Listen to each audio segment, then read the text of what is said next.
और मैं तो ये कह रहा हूँ भाई, जब सब कह रहा है तो मैं भी कह रहा हूँ, बाबा ही कह दे भाई, ठीक है ना।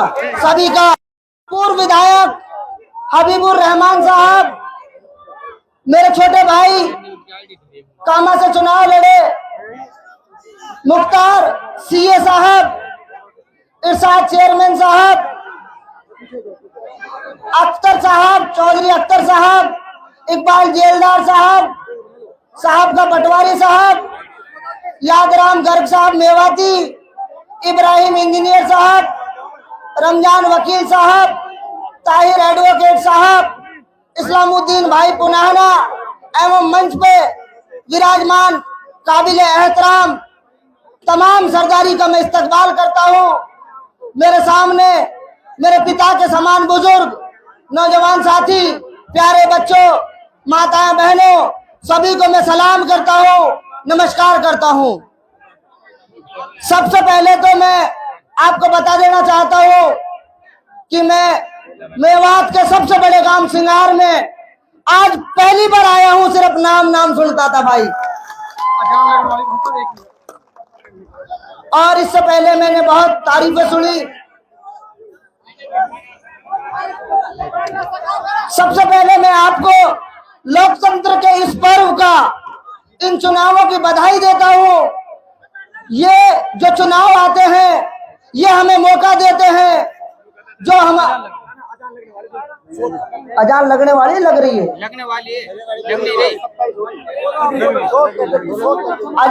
अजान तो लगी होगी, अगर 6:27 होगी तो लग गई ना, तो 3-4 मिनट की बात बात करेंगे। जो लोकतंत्र का पर्व है, इसकी मैं बधाई देता हूँ।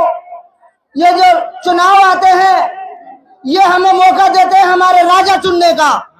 हमारे मुस्तकबिल के लिए जो सरकारें हमारे अधिकारों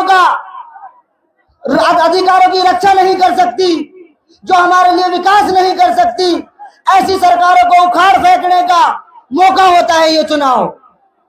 तो आपने पहले भी चौधरी इलियास साहब को 2019 में बनाया, थोड़े से चंद वोटों से सरकार रह गई, सरकार नहीं बन पाई, विकास के काम नहीं हो पाए। इस बार मैं आपको वादा दिला देता हूँ, बहुत बड़े भारी मार्जिन से कांग्रेस की सरकार बन रही है, और हम सब मिलके चौधरी इलियास साहब से भी आपके लिए काम कराएंगे। मेवात में अगर बात करूं तो ना शिक्षा के संस्थान है, ना यूनिवर्सिटी है। खूनी रोड की बात करूं तो रोड पे इतनी मौतें होती है, इस रोड का काम होना है। स्वास्थ्य सेवाओं के लिए कुछ भी नहीं है। विकास के नाम पे मेवात का एक किस्सा बताता हूँ आपको। सोहना यहाँ से 15-20 किलोमीटर दूर है। सोहना में 2 लाख रुपए गज जमीन है, और आपके नौह में 10,000 रुपए गज जमीन है। 20 गुना तो आप लोग यहाँ पिछड़े हुए हो। इस भेदभाव को, और जो ये लोग आज हमारे बीच में आके वोट में मांगने का काम कर रहे हैं, इन्होंने जब मीडिया में मेवात को बदनाम किया जा रहा था, बद्दे नाम दिए जा रहे थे, ये उनका साथ दे रहे थे।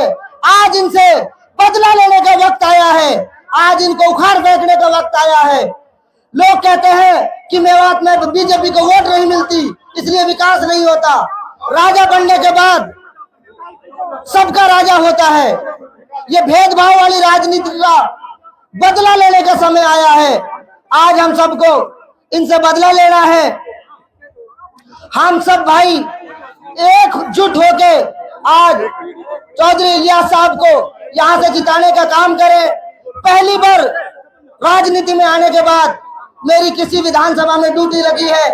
आप लोगों के बीच में आया हूँ, सभी भाइयों के घर घर जाऊंगा, मेहनत करूंगा, हाथ जोड़ के अपील करूंगा, और इस बार चौधरी इलियास साहब को जिताने का काम करें। हर विधानसभा में कांग्रेस की लहर चल रही है।